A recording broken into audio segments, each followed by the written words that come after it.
হজ ভঙ্গের কারণ কি দয়া করে জানাবেন, খুবই দরকারি একটা প্রশ্ন। এমন কিছু আছে কিনা যেটা এগুলো হজ ভেঙে যায়?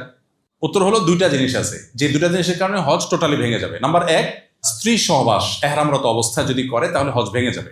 এটা দুইটা অপশন আছে। একটা হলো যে আরাফায় অবস্থানের আগে এহরাম করার পর হজের যে এহরাম হজ এবং ওমরার মধ্যবর্তী যে সময়টা আছে তামাত্তু হজকারের জন্য ওই সময় সবকিছু হালাল, সো ওইটা ভিন্ন বিষয়।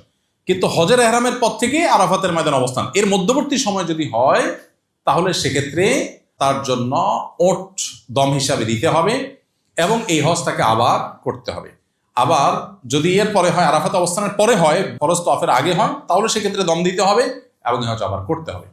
আর আরেকটা কারণ হতে পারে হজ ভঙ্গের, সেটা হলো আরাফায় অবস্থান করলো না, কেউ আরাফায় অবস্থানই করলো না, তাহলে তার হজ হবে না, এই হজটাকে আবার করতে হবে।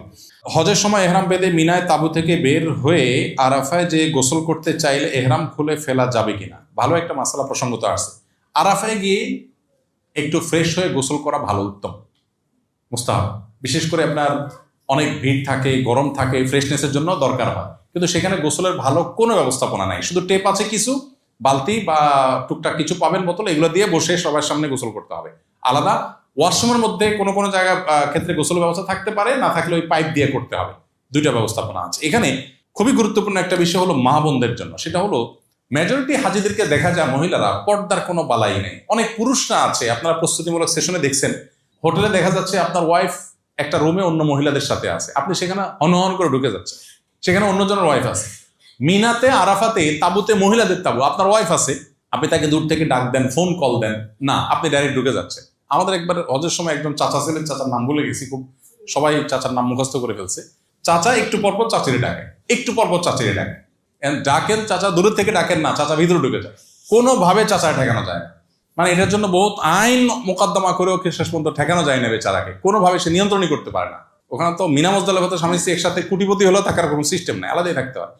এখানে মা বোনরা অনেকে পর্দা বোঝেন না, অনেক পুরুষরা পর্দা বোঝেন না। পর্দা না বুঝলে আপনার হজ করার মানে কি দাঁড়াবে? এই জন্য পর্দাটা আমাদের বোঝা উচিত। 20 এপ্রিল আমার ফ্লাইট, আমার স্ত্রীও আমার সাথে যাচ্ছেন। যাওয়ার সময় যদি তার মাসিক হয়ে যায় তাহলে সে তো আমাদের সাথে ওমরা করতে পারবে না, তার বিধান কি?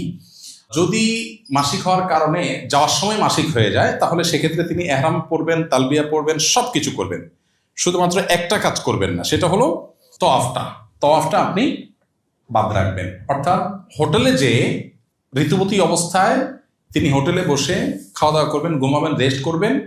এহরামরত অবস্থায় আছেন উনি, অতএব এহরামরত অবস্থায় নিষিদ্ধ কোনো কাজ তিনি করবেন না, চুল কাটবেন না, ইত্যাদি ইত্যাদি, সুগন্ধি ব্যবহার করবেন না। হাজবেন্ড বা অন্য যারা আছেন সাথে তারা ওমরা যথারীতি সম্পন্ন করবেন। উনি যেদিন সুস্থ হন সেদিন তিনি ওমরা করবেন, বাস। এর জন্য কোনো দম নাই, কিচ্ছু নাই, শুধুমাত্র একটাই জিনিস, ওমরার অবস্থায় যে রেস্ট্রিকশনগুলো আছে সেগুলো তাকে মেনটেন